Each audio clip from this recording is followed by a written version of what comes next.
Edhe një pyetje tjetër për investitorët, cilat janë cilësitë kryesore që këta investitorë shikojnë apo kërkojnë tek startupet?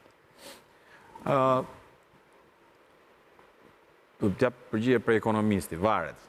Pa shumë terma ekonomik, sepse... Po përpiqem që ta jep ta mbaj sa më shumë në një kështu zhargon sa më pak teknik. Personalisht, mendoj që gjëja kryesore që kam parë që shikojnë, po që shikojmë edhe ne te Kereci, dhe shikoj edhe unë vetë, është sa shans ka bashkë me Lusi ose bashkë me Lusi që t'ja dalën. Pra, ide kanë shumë njerëz. Dhe shumë edhe i ndjekin dhe i kanë këtyre në startup. Po, aftësia që duhet ketë një themelus, që të vazhdoj dhe të eci përpara, kur vazhdojnë mbyllën dyrë, njërën pas tjetrës, vështirësitë që duhet kaloj për të arritur që një produkt, si që është një startup, që flitet gjithmonë që duhet jetë diçka që në nivel edhe botror është një inovacion, dhe t'i mbushin mendjen gjithë atyre që i thonë jo, pas joje, që në fakt ja vlen të investohet ke kjo ide dhe ke kjo kompani, është kryesisht kjo aftësi e cila pastaj bën diferencën që kush ja del dhe kush nuk ja del në parim. Patjetër pastaj që pjesa teknike është gjithashtu e rëndësishme edhe pjesa startup. Mendoj që kjo grinta dhe aftësia dhe determinimi që ka themelusi ose bashkë themelusit janë, le të themi, gjë kryesore që kanë parë që shohin investitorët kryesisht, por patjetër një nga le të themi arsyet determinuese do ishte edhe sa kohë po i dedikon ky investitor startup. Gjasat janë që një investitor që shikon që një bashkëthemelus bën 2-3 gjëra të tjera njëkohësisht, dhe kjo është një nga gjërat, gjasat janë shumë të ulta që të investojë këj startup. Pra kur shef që dikush i ka dedikuar me sa njoh unë deri më sot në të gjithë kompanitë e famshme, gjithë bizneset e famshme në fakt, edhe bizneset të vogla, të mesme, mikro, gjithë bizneset e suksesshme, po të shohësh ka gjithmonë, po të kërkosh, ka gjithmonë një person i cili ka dedikuar gjithë kohën dhe jetën atij biznesi. Dy tema të mëdha, të cilat po fliten në fushën e startupeve të AI-t, është energjia e rinovueshme dhe data center. Domethënë po dëgjoja se si qenë këshin duke u eksploruar mundësitë që në Shqipëri të vendosen data center të mëdha për llogaritë të Shtetet Bashkuara të Amerikës. Po ashtu dim që Shqipëria është lider në rajon për energjinë e rinovueshme dhe flitet po ashtu për startupe në fushën e energjisë rinovueshme. Çfarë mund na thoni nëse? Më pyesin shpesh, ore, çka kanë gjë në Shqipëri? Se neve ne qëllon shpesh që duke qenë që na ftojnë edhe në konferenca ndërkombëtare, pyesin, ore, çka kanë gjë interesante që në Shqipëri. Para gjë që themi është që shiko, ne nuk e shohim vetëm Shqipërinë si Shqipëri, shohim si ekosistem çik më gjerë. Pra, mendojmë që ekosistemi i Shqipërisë ose secilit nga vendet përkatëse të Ballkanit Perëndimor flas, pra 6 shteteve që nga pjesë e Bashkimit Evropian, është shumë i vogël për të prodhuar mjaftueshëm startupe ku të mund të ofrohen 1, 2, 3 ose 4 herë në vit investitorëve ose anëtarëve tanë. Pra ne shohim më shumë si rajon, i cili është për hir të vërtetës rajoni me rritjen më të shpejtë, një nga rritjet më të shpejta në botë, po pa diskutim edhe rritjen më shpejt në Europë, kjo patjetër edhe për arsye se kemi pas më pak rritjen ekonomike. Po.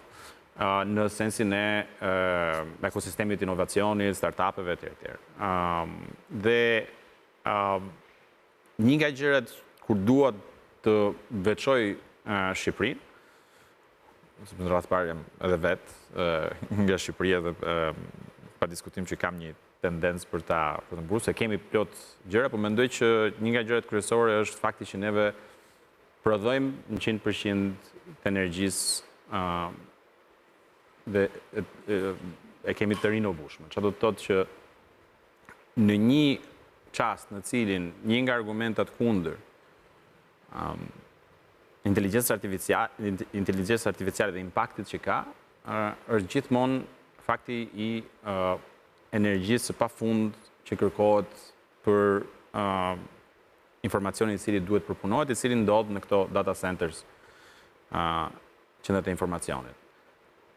Tani, në momentin kur e zëm sot në Francë, në periudhën e fundit në fakt në Francë, edhe kur Macroni shkon bërdall dhe thot dhe mburet që neve sot kemi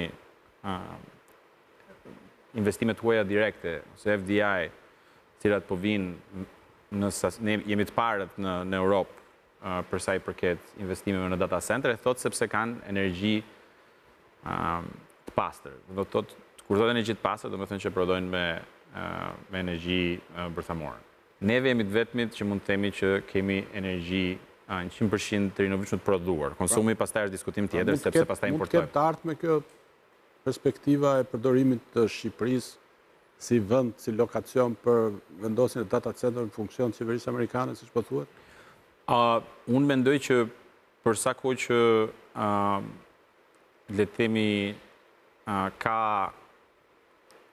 hapësira dhe incentiva, siç mund të jetë rasti i zonës teknologjike të Duranës, ku ka dhe një incentiv goxha interesante për sa i përket instalimit data centers, ose TEDA është po prap një zonë tjetër ekonomike, cilat ka pasur, me sa di unë, edhe një investim të gjashtë nga Izraeli. Përmendë incentivat, a është Shqipëria një vend krahasuar me të shtetet të tjera të rajonit, vend që shquhet për incentiva, apo ka nevojë për ta modifikuar, apo për të rritur, apo për të diversifikuar? Kjo është, mendoj, një temë shumë e rëndësishme dhe cilët edhe neve jemi në diskutim, neve përpiqemi që të fusim brenda, të bashkëpunojmë tek Erecu me të gjithë aktorët e mundshëm. Dhe një nga diskutimet që po bëjmë, si me organizatat ndërkombëtare cilat suportojnë inovacionin në vend, po edhe startupet, siç është GIZ ose Swiss Entrepreneurship Program, por edhe institucionet publike dhe ministrit, ka të bëjmë me si do incentivojmë neve investitorët që të bëhen investitor ëngjëj, ose si do incentivojmë, se ne nuk kemi vetëm anëtarë se investitorë ëngjëj, kemi edhe korporata, kemi edhe bizneset, cilat janë pjesë si kompani dhe investojnë.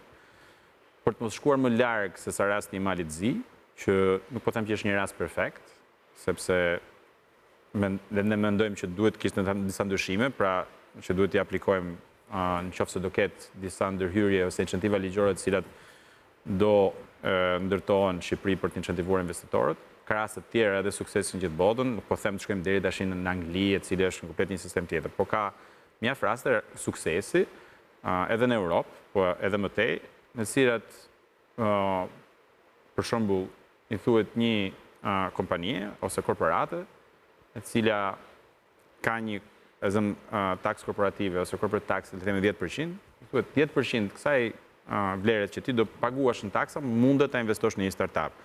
Ose ajo që quhet de-risking, për të incentivuar një investitor që të investojë, i thuhet, "Ore, ku e ke sikletin? Ti ke sikletin, do i humbësh këto, se flitet edhe për shumë të vogla, domethënë sepse neve gjithmonë koinvestojmë bashkë. Nuk ka asnjë investim që neve kemi bërë, që është investuar vetëm nga një investitor. Bëhet 1, 2, 3, 4 dhe ndahet. Nëse një startup kërkon $100,000, bëhet, ose euro, në këtë rast bëhet 10 nga 10, nga 20, edhe bëhet bashkë investimi, kështu që neve incentivojmë që ta bëjmë. Një nga ato pjesët apo vijet, direktivat në cilën do ecë ky emision është sigurisht nxitja ideve të reja, e sukseseve të reja, apo duke qenë bashkëkontributor në suksesin e individëve apo grupeve që janë përkushtuar në këtë drejtim, dhe kështu që ju do jeni ftuar shpesh nëse do ta vlerësoni ftesën. Me kënaqësi shumë. Për arsye të programacionit jam detyruar që ta mbyll duke këtë dritare që hapën të shqiptarët edhe AI, shqiptarët vazhdojnë të jenë të interesuar për AI, megjithëse rezultojnë populli më i friksuar prej... Po, sipas një sondazhi të bërë në rajon, janë populli më i friksuar nga inteligjenca artificiale. Nuk e di pse, do ta diskutojmë një herë tjetër këtë.